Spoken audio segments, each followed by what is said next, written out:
Shalom Bapak Ibu sekalian, jumpa lagi dalam GKK Menyapa 6 Maret 2025. Mari kita berdoa. Bapa di sorga, kami datang kepadamu.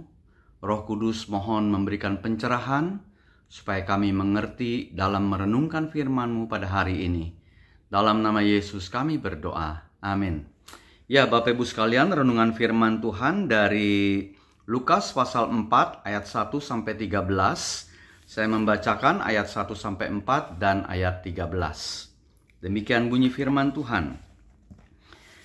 Yesus yang penuh dengan Roh Kudus kembali dari sungai Yordan, lalu dibawa oleh Roh Kudus ke padang gurun. Di situ ia tinggal 40 hari lamanya dan dicobai iblis. Selama di situ ia tidak makan apa-apa, dan sesudah waktu itu ia lapar. Lalu berkatalah iblis kepadanya, "Jika engkau anak Allah, suruhlah batu ini menjadi roti." Jawab Yesus kepadanya, "Ada tertulis, manusia hidup bukan dari roti saja." Ayat 13. Sesudah iblis mengakhiri semua pencobaan itu, ia mundur daripadanya dan menunggu waktu yang baik. Saya memberikan tema tujuan iblis mencobai untuk membinasakan.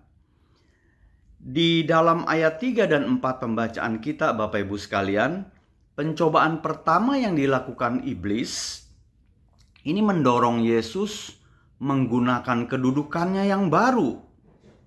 Baru saja ditetapkan sebagai anak Allah itu di dalam pasal 3 ayat 22. "Engkaulah anakku yang kukasihi, kepadamulah aku berkenan." Itu setelah dibaptis oleh Yohanes Pembaptis. Untuk ngapain ini iblis mencobai? Yaitu supaya Yesus melakukan kekuasaannya dengan maksud meredakan laparnya. Pencobaan ini diarahkan kepada ketaatan Yesus sebetulnya terhadap Allah. Tetapi Yesus melawannya dengan mengutip Ulangan 8 ayat 3, bahwa manusia hidup bukan dari roti saja, tetapi manusia hidup dari segala yang diucapkan Allah. Betul, kita melihat roti, kita terpana, kita tergoda ingin menguasainya, tetapi ada di balik itu semuanya ada yang lebih hebat lagi, yaitu ucapan Allah.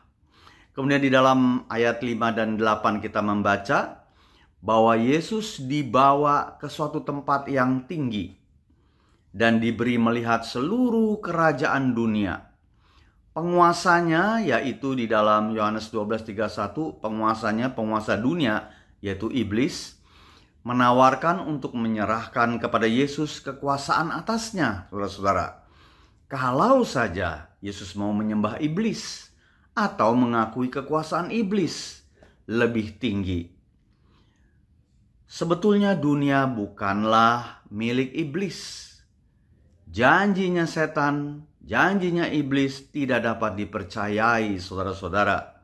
Yesus melawan dengan mengutip Ulangan 6 ayat 13. "Engkau harus menyembah Tuhan Allahmu. Hanya kepada Dia sajalah engkau berbakti." Iblis tidak puas. Di dalam ayat 9 sampai 12 dikatakan iblis menggunakan firman Allah loh. Mengutip Mazmur 91 ayat 11-12. Untuk kepentingan sendiri, tentunya kepentingan iblis sendiri. "Jatuhkan dirimu dari atas ke bawah, maka malaikat-malaikat akan menatang atau menyambut engkau, supaya kakimu jangan terantuk atau jangan tersentuh batu." Yesus kembali melawan dengan mengutip Ulangan 6 ayat 16. "Jangan engkau mencobai Tuhan Allahmu."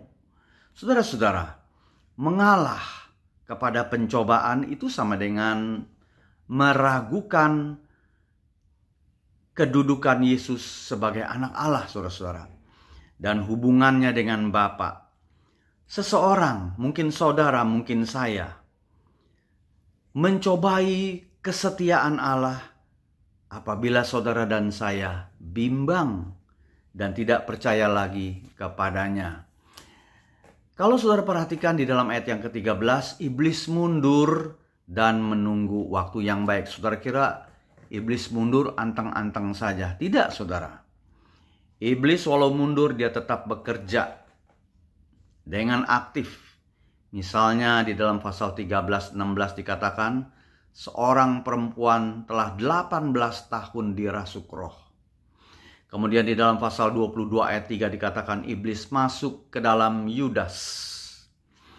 Bahkan di dalam pasal 22 ayat 28, Yesus terus mengalami pencobaan. Saudara-saudara, iblis mencobai hanya untuk membinasakan. Walau tawarannya nampak wajar di mata manusia. Misalnya, berobat ke dokter nggak sembuh-sembuh nih. Ya udahlah, ke dukun juga nggak apa-apa. Yang penting sembuh. Tubuh sehat, toh bisa melayani Tuhan.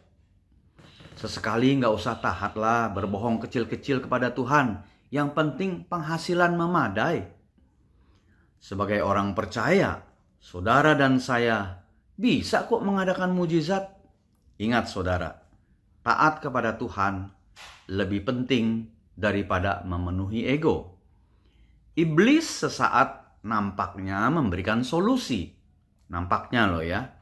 Tetapi semua itu adalah jebakan yang mematikan. Mari saudara jemaat Gereja Kristus Ketapang yang dikasihi Tuhan, kita tetap waspada. Setia mengiring Yesus, tetap bersandar pada pertolongannya. Mari kita berdoa. Terima kasih untuk firman-Mu ya Tuhan. Tolonglah kami jemaat-Mu mengerti firman Tuhan.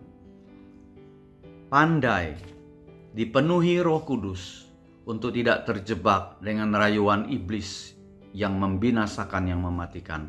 Tolong setiap kami jemaat-Mu yang penuh dengan pergumulan di dalam hidup, baik itu sakit penyakit, keuangan, hubungan antar keluarga, biar Tuhan menolong kami. Dalam nama Yesus kami berdoa.